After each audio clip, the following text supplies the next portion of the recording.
श्री स्वामी समर्थ. जय जय स्वामी समर्थ. स्वामींचं नाव घेऊन मी व्हिडिओला सुरुवात करते. हिंदू धर्मात उपवास आणि सणांना विशेष महत्त्व आहे. सर्व व्रतांमध्ये एकादशी व्रताचेही विशेष महत्त्व आहे.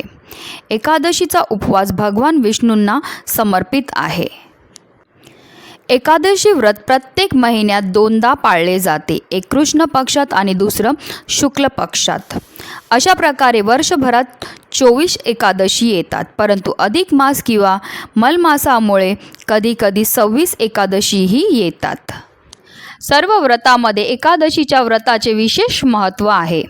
असे मानले जाते की या व्रताच्या प्रभावाने वर्तमानसह मागील जन्माची पापेही नष्ट होतात. यासोबतच अनेक पिढ्यातील पितरांना मोक्ष प्राप्त होते. ज्यांना एकादशीचा उपवास सुरू करायचा आहे ते उत्पत्ती एकादशीपासून हे व्रत सुरू करू शकतात. या एकादशीच्या तिथीला देवीचा जन्म झाला म्हणून तिला उत्पन्ना तसेच उत्पत्ती एकादशी असे म्हटले जाते. उत्पत्ती एकादशीला उत्पन्ना एकादशी असंही म्हणतात. या दिवशी भगवान विष्णूंची मनोभावे पूजा केल्याने त्यांची कृपा आपल्यावर राहते आणि आपल्या जीवनातील सगळी संकट दूर होतात. 8 डिसेंबर रोजी उत्पन्न स्मार्त एकादशी आहे, तर शनिवारी म्हणजे 9 डिसेंबरला भागवत एकादशी आहे.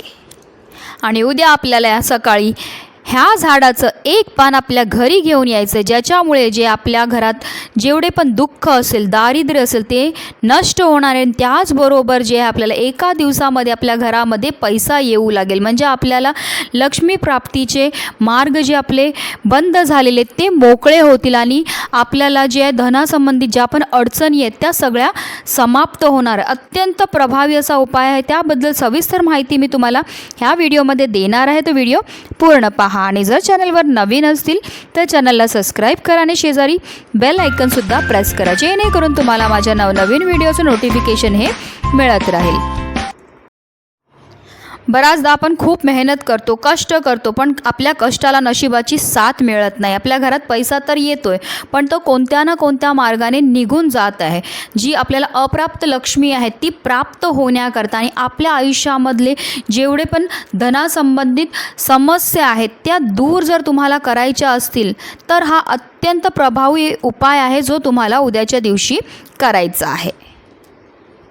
उद्या आहे शनिवार, त्याचबरोबर उद्या आहे भागवत एकादशी आणि म्हणूनच उद्या आपल्याला सकाळी लवकर उठायचं आणि आपल्याला स्नान करायचे. आणि स्नान करताना आपल्या त्या पाण्यामध्ये कोणत्या वस्तू टाकायच्या त्याबद्दलसुद्धा माझ्या चॅनलमध्ये ऑलरेडी व्हिडिओ मी टाकलेला आहे. जर तुम्ही नाही पाहिला असेल तर आवर्जून पहा, कारण आपण जर काही विशेष तिथीला विशेष गोष्टी आपल्या आंघोळीच्या पाण्यामध्ये टाकल्या तर आपल्या सगळ्या समस्या, आपल्यावरचे जेवढे पण दोष असतात ते दूर होण्यामध्ये खूपच मदत मिळते.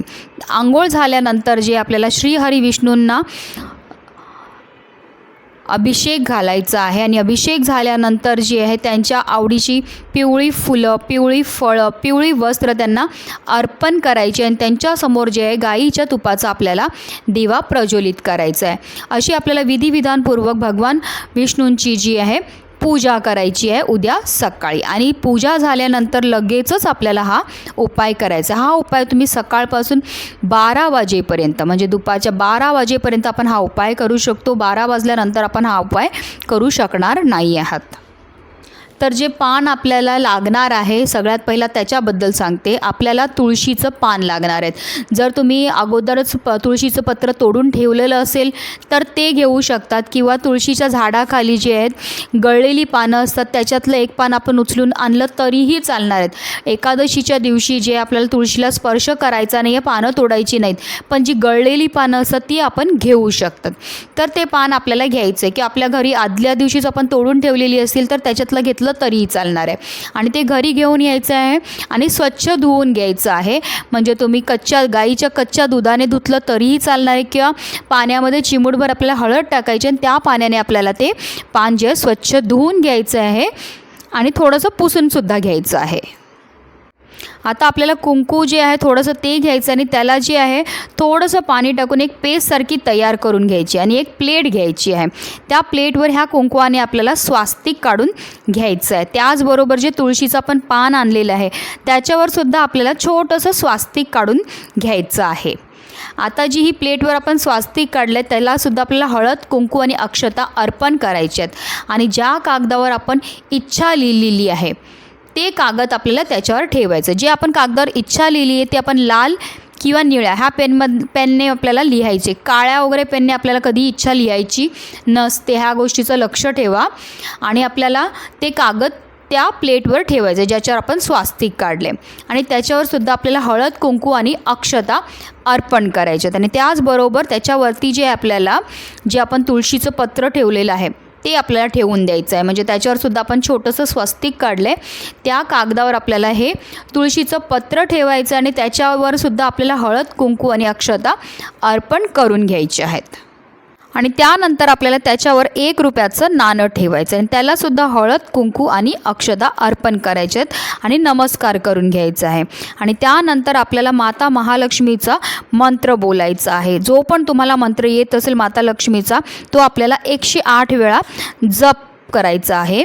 म्हणजे तुम्ही 1 माळ करायचं असं म्हटलं तरी हरकत नाही. आणि त्याच्यानंतर जे आपल्याला महालक्ष्मी अष्टकमचं 1 वेळा पठण करायचं आहे. आणि त्यानंतर जे आहे ही प्लेट जी आहे ती आपल्याला माता महालक्ष्मीच्या समोर ठेवून द्यायची आहे. संपूर्ण म्हणजे उद्या संपूर्ण दिवसभर संपूर्ण रात्रभर तिथेच ती प्लेट ठेवायची आहे. आणि दुसऱ्या दिवशी म्हणजे उद्या आहे शनिवार आणि रविवारी आपल्याला सकाळी जे स्नान झाल्यानंतर जे आहे त्या प्लेटमधलं जे आपलं कागद आहे इच्छा लिहून ठेवलेली ते कागद त्याच्यावरती जे 1 रुपयाचं नाणं आहे ते आणि जे तुळशीचं पत्र आहे त्याला एक पुड्यासारखं आपल्याला बांधून घ्यायचं. एक पुडी म्हणजे एक छोटीशी पुडी तयार करून घ्यायची आहे आणि ते घेऊन आपल्याला जे आहे तुळशी माताजवळ जायचं. आपल्या घरामध्ये जिथे तुळशी असेल तिथे आपल्याला जायचं आहे. तुळशी माताला हळद कुंकू अक्षता अर्पण करायचे आहेत. फक्त लक्षात ठेवा रविवारीसुद्धा तुळशीला आपण जल अर्पण करत नाही. आणि त्यानंतर जे आहे हे जी आपली जी आपण पुडी तयार केलेली आहे ती आपल्याला तुळशीजवळ अर्पण करायची आणि आपली इच्छा व्यक्त करायची आहे. आणि ही जी आपण ठेवली आहे म्हणजे अगर तुमची तुळस छोटी असेल तर तुम्हाला मुळांजवळ ठेवून द्यायची आणि भरपूर मोठी तुळस असेल तुमची तर त्याच्या फांद्यांमध्ये आपल्याला ती अडकवून अशी ठेवून द्यायची आहे. आणि ह्याची दररोज तुम्हाला पूजा करायची. उद्यापासून म्हणजे उद्या भागवत एकादशीपासून ते सलग 21 दिवस तुम्हाला ह्याची पूजा करायची आहे. आणि 22व्या दिवशी म्हणजे उद्या भागवत एकादशीपासून जे आपण 21 दिवस जी ही सेवा करणार आहेत त्याच्या 22व्या दिवशी जी आहे आपल्याला ती पुडी काढून घ्यायची आहे. आणि त्याच्यातला जो 1 रुपयाचा जो सिक्का आहे तो आपल्या पर्समध्ये किंवा आपल्याला जिथे पण ठेवायचा धनाची जागा म्हणजे आपल्या तिजोरीमध्ये ठेवू शकतात किंवा व्यवसायाच्या जागेमध्ये ठेवू शकतात. आणि जे पान आहे आणि जे कागद आहे ते आपल्याला वाहत्या पाण्यामध्ये प्रवाहित करून टाकायचं आहे. उद्या तुम्ही हा उपाय केल्यानंतर परवापासून दररोज तुम्हाला त्या जी पुडी आपण ठेवली आहे त्याला हळदी कुंकू अर्पण करायचं आणि दररोज आपल्याला जी आपण इच्छा लिहिली आहे त्या कागदावर ती आपल्याला बोलायची आहे. तुम्हाला स्वतः अनुभव येईल की आपल्या पैशासंबंधित सगळ्या अडचणी ज्या आहेत त्या म्हणजे कमी झालेल्या आहेत. त्याचबरोबर आपल्या घरामध्ये धन येण्याची सुरुवात झालेली आहे. अतिशय प्रभावी असा हा उपाय आहे. करून तर पहा. फक्त कोणताही उपाय करताना पूर्ण श्रद्धेने करा आणि व्हिडिओ जास्तीत जास्त लोकांपर्यंत शेअर करा जेणेकरून सगळ्यांना याचा लाभ मिळेल. श्री स्वामी समर्थ. जय जय स्वामी समर्थ.